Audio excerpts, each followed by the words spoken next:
పెద్దపల్లి జిల్లాలో ఓ యువకుడు కరెంట్ షాక్తో చనిపోయాడు. పెద్దపల్లి మండలం గౌరెడ్డిపేట గ్రామానికి చెందిన మల్లేశం అనే వ్యక్తి గొర్రెలను మేపేందుకు ఇంటి నుంచి బయటకు వెళ్లాడు. గౌరెడ్డిపేటలోని ఎంఎస్ఆర్ ఇటుకల బట్టి వద్దకు రాగానే అక్కడ కరెంటు షాక్తో మల్లేశం స్పాట్లోనే కన్నుమూశాడు. మల్లేశంతో పాటు గొర్రె కూడా మృతి చెందింది.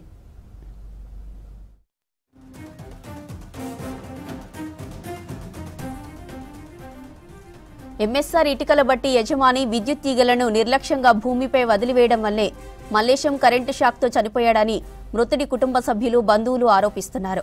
విషయం తెలియగానే పోలీసులు స్పాట్కు చేరుకున్నారు.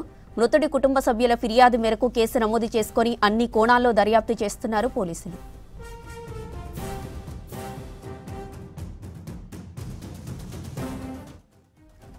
గతంలో చాలా మంది వివిధ కారణాలతో ఎంఎస్ఆర్ ఇటుక బట్టీలో చనిపోయారని చెబుతున్నారు గ్రామస్తులు. ఇటుకల బట్టి యజమాని అధికారులతో కుమ్మక్కై కేసుల నుండి బయటపడ్డాడని ఆరోపిస్తున్నారు. నిరుపేద కుటుంబానికి చెందిన మల్లేశం కుటుంబానికి 50 లక్షల రూపాయలు ఇవ్వాలని గొర్రెల కాపరుల సంఘం నాయకులు డిమాండ్ చేస్తున్నారు.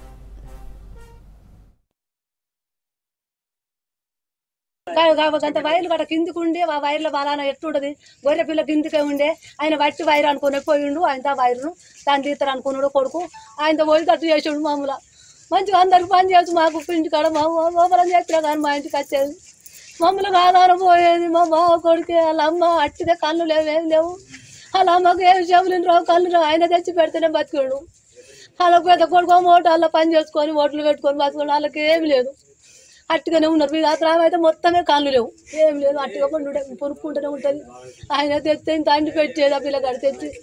గౌరెడ్డిపేట గ్రామానికి చెందినటువంటి దాగేటి మల్లేశం అక్రమంగా కరెంటు కనెక్షన్ ద్వారా పెట్టుకున్నటువంటి శ్రీనివాస్ ఎంఎస్ఆర్ యజమాని ఆయన వలన చనిపోవడం దురదృష్టకరం.